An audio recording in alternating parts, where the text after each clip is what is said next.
السلام علیکم ناظرین، لرن آن لائن ود فیضان خان میں آپ سبھی کا استقبال ہے۔ تحریک مدح صحابہ سے وابستہ رکن سنی یوتھ فیڈریشن غفران نسیم نے یوم اردو کے موقع پر متحرک عالم دین مولانا خالد رشید فرنگی محلی سے اردو اور لکھنؤ کے حوالے سے گفتگو کی، جسے ہم عوام و خواص تک پہنچانا اخلاقی اور صحافتی فریضہ تصور کرتے ہیں۔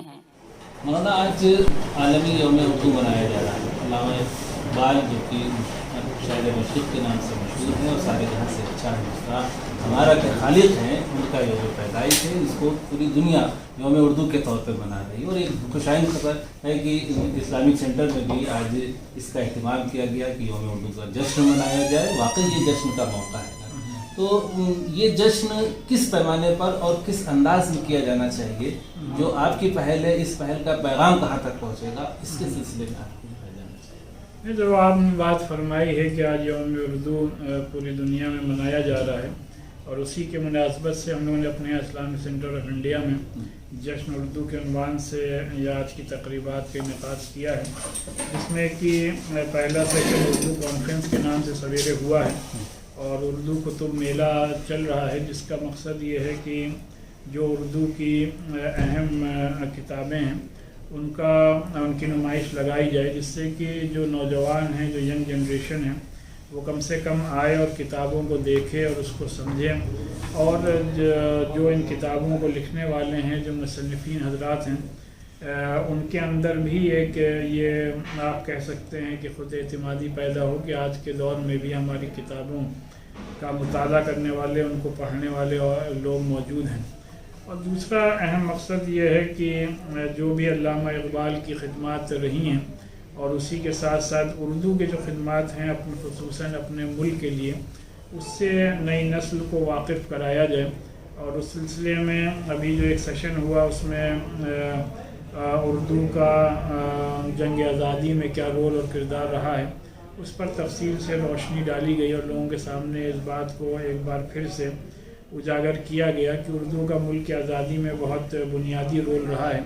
چاہے حضرت نوحانی کا انقلاب زندہ باد کا نعرہ ہو، یا علامہ اقبال کا قومی ترانہ ہو، یا جو اردو کے اخبارات نکلے، چاہے ہلال ہو یا ہمدرد ہو، ان تمام ذرائع سے اردو نے کس طریقے سے ملک کی آزادی میں گراں قدر خدمات انجام دی ہیں، اس سے نئی نسل کو واقف کرایا جائے، اور لوگوں کے ذہنوں میں یہ بات بیٹھائی جائے کہ اردو زبان سے کسی ایک قوم یا مذہب کی زبان نہیں ہے، بلکہ خالصتاً اپنے ملک کی زبان ہے، اور اس ملک کے شعراء نے اور ادبا نے پوری دنیا میں پھیل کر کے اردو کی مناسبت سے اپنے ملک کا نام روشن کیا ہے۔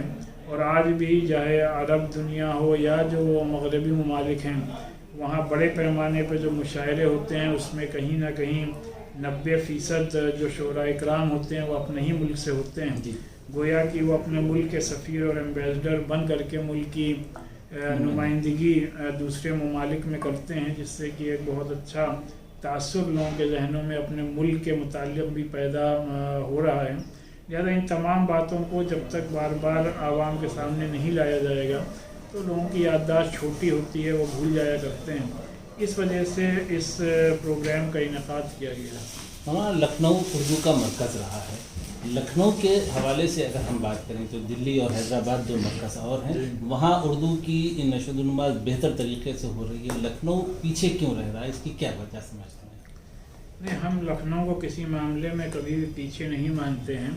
ہو سکتا ہے کہ دوسرا کوئی شہر آگے بڑھ گیا ہو، لیکن لکھنؤ ہمیشہ اردو کے معاملے میں بھی، شعر و شاعری کے معاملے میں بھی، ادب کے معاملے میں بھی ہمیشہ سر فہرست رہا ہے۔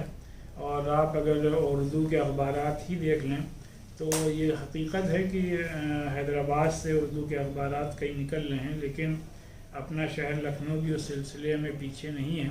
اور آپ اگر مدارس کے نقطہ نظر سے دیکھیے تو یہ بھی ایک زمینی حقیقت ہے کہ آج اردو اپنے ملک میں مدارس کی وجہ سے بھی زندہ ہے، اور بڑے بڑے مدارس اس شہر میں موجود ہیں۔ اور اسی کے ساتھ ساتھ پوری عربی فارسی جو یونیورسٹی ہے وہاں پر بھی اردو پر توجہ دی جا رہی ہے. آپ کے لکھنؤ یونیورسٹی میں پورا اردو کا ڈپارٹمنٹ ہے، تو لہٰذا اردو کے لیے لکھنؤ میں بھی کام ہو رہا ہے. یہ ضروری ہے، یہ حقیقت ہے کہ جس پیمانے پر کام ہونا چاہیے اس پیمانے پر شاید نہیں ہو رہا ہے. اگر نوجوان اس میدان میں آگے آئیں، ان کے اندر ذوق و شوق پیدا کیا جائے تو امید ہے کہ انشاءاللہ اس میں کامیابی ملے گی. کی راجدھانی لکھنؤ میں ہم بیٹھے ہیں اور اتر پردیش کی دوسری سرکاری زبان ہے اردو. سرکاری سطح پر کیا اردو کو اس کا حق مل رہا ہے؟ سرکاری سطح پر ہم نہیں جانا چاہتے اس سلسلے میں، اور ہم لوگوں کا یہ ماننا ہے کہ اگر ہم لوگ اپنے گھروں میں پہلے اردو کو زندہ کر لیں اور ہم خود یہ اس بات کا تہیہ اور عزم کر لیں کہ اپنے ملک میں اور اپنے گھروں میں اردو کا روزانہ اور ہر وقت استعمال کیا جائے گا اور اردو زبان ہی بولی جائے گی، تو ایک بڑی تبدیلی واقع ہو سکتی ہے. ہم لوگوں کے جن کے بھی بچے انگلش میڈیم اسکولس میں پڑھ رہے ہیں وہ ضرور پڑھیں، لیکن اگر روزانہ صرف آدھے گھنٹے ہم اپنے بچوں کو اردو کی تعلیم دینا شروع کر دیں تو اس سے ایک بڑا چینج اور بڑی تبدیلی واقع ہو سکتی ہے. بہت بہت شکریہ. لرن آن لائن کی جانب سے آپ سے بس اتنی التجا ہے کہ ہمارے اس پروگرام کو لائک، شیئر اور سبسکرائب ضرور کریں. ساتھ ہی بیل آئیکن دبانا نہ بھولیں جس سے ہماری ہر ویڈیو آپ تک اپلوڈ ہونے کے ساتھ ہی پہنچ سکے. شکریہ.